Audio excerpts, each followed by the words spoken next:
So I'll ask you the first question. Can you describe to the audience, how this story came to be? What was the conception of this story?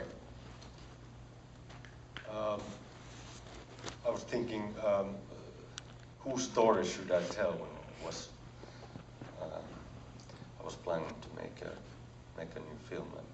And, the societal context of this story is the young people in Finland, a growing number of kids who are on their way to be adults that are unemployed and don't have an education or don't have are not studying after the middle school, and it's a problem that's it's all over Europe at the moment, and these are sort of people. This problem is a thing that sort of comes up at the election time, but it seems that it's quickly forgotten after the ballots are out. So it's a ticking time bomb in the current society, and there's been some films already, but mostly documentaries. Yes, last year there was The Concrete Night, the other Finnish film, which also dealt with the subject a bit, but that was the one point, and one was that I wanted to tell. I'd been reading to my kids the Grimm Brothers fairy tales, and I was fascinated about the sort of 180 degrees turns, the really sort of straight edges, how the narrative there goes. It seems that they've been told these stories in the campfire, and when they've reached a dead end for the story, or it has gotten a bit boring, they have taken another direction, completely another direction. I was thinking that maybe this kind of approach would be interesting to use for this story, and so I wanted to make fairy tales, I think, contemporary times.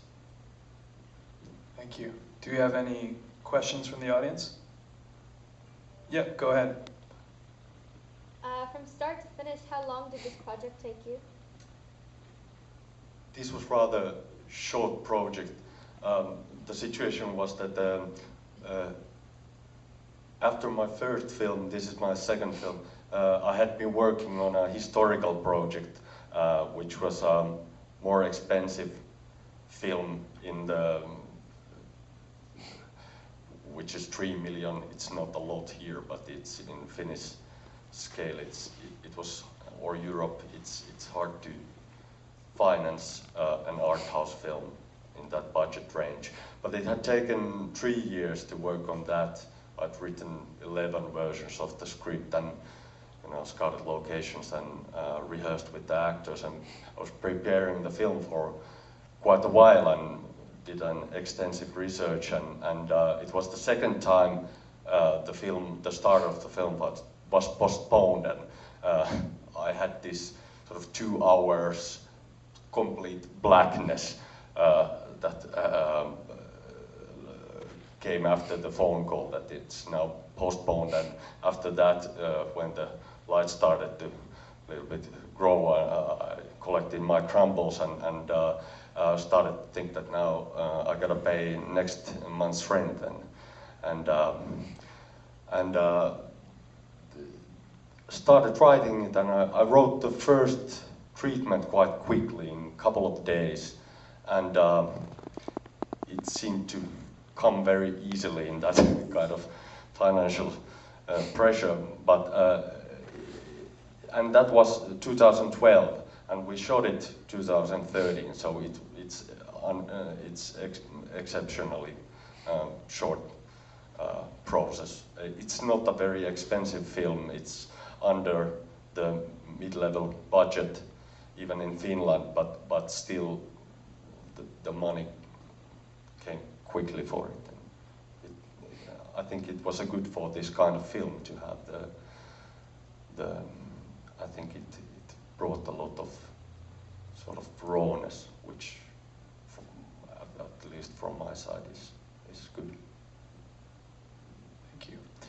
Any other questions? I'd like to ask you, I mean, this is such a difficult role for the two young people in the film. I'm wondering if you could, describe to the audience about the young actors and how you helped prepare them for this role. Both of them are naturally amateurs, and their prior acting experience is that the girl in the lead, who is 19, had been in a youth theater group, amateur group, and she had no experience in film acting.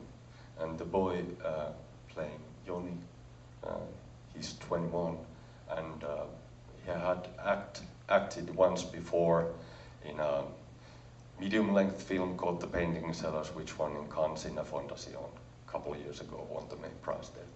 But he's a plumber by profession, and I saw him in that film and asked him for the auditions, which we had this open audition that people could send a short letter and a photograph, and then I chose 100 of the 400 who sent the applications or the letter. I test shot them, and then I test shot each one individually and then together, and the rehearsal process was basically just building confidence between me and the actors, because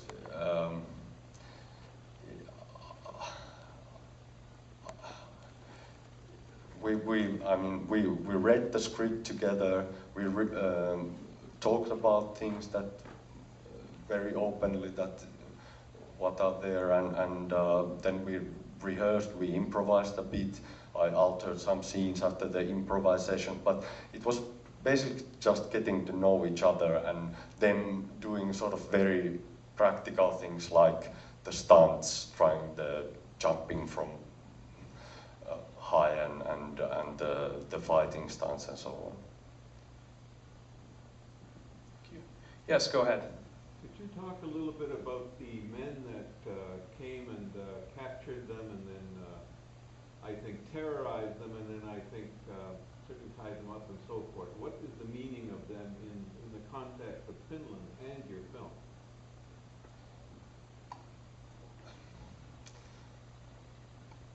Well, in the story, I think that the main characters, they encounter hostility and it's repression, right word, which is hostility that's repressed, and I think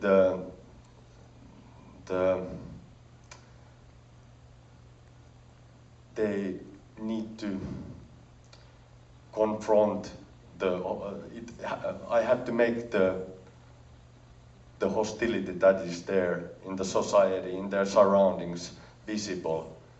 I think they had to fight against it to survive. And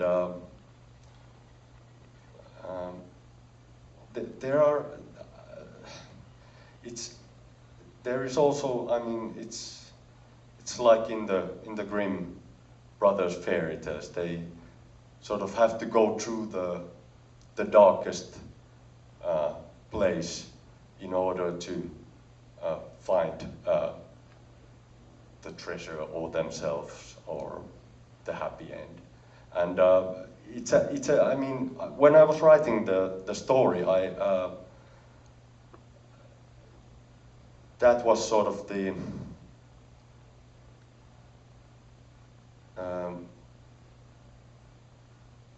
I was thinking that what about these young people who were the voorbeeld? Who were the I don't know the word in English, but these real people, these real young people. What kind of future do they have? What hope is there for them? And I thought that put them into a fairy tale, they could reach a situation in this story that they could really sort of fight for their survival, really reach for some light in the dark situation they are. But one was, when I was writing, I was pretty shocked the year before of the Norwegian mass murder by Breivik, and also the amount of violence that has been growing, also in Finland, in the society, and you could read it every day about and the element of play in many of the cases, that it seemed that people were fighting against some sort of boredom, or in some of the cases where people had been beaten and so on. It's a shocking development.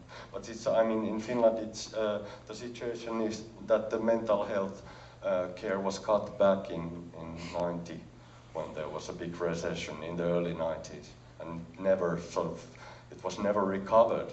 And now we are facing another recession, and the growing number of mental problems in the youth, it's very alarming. Thank you. I think we have time for one more question. I'd just like to ask you, do you have, are you working on anything right now that maybe the audience might be able to look out for in the coming future? Yeah, I actually got today the idea from my producer. He said that he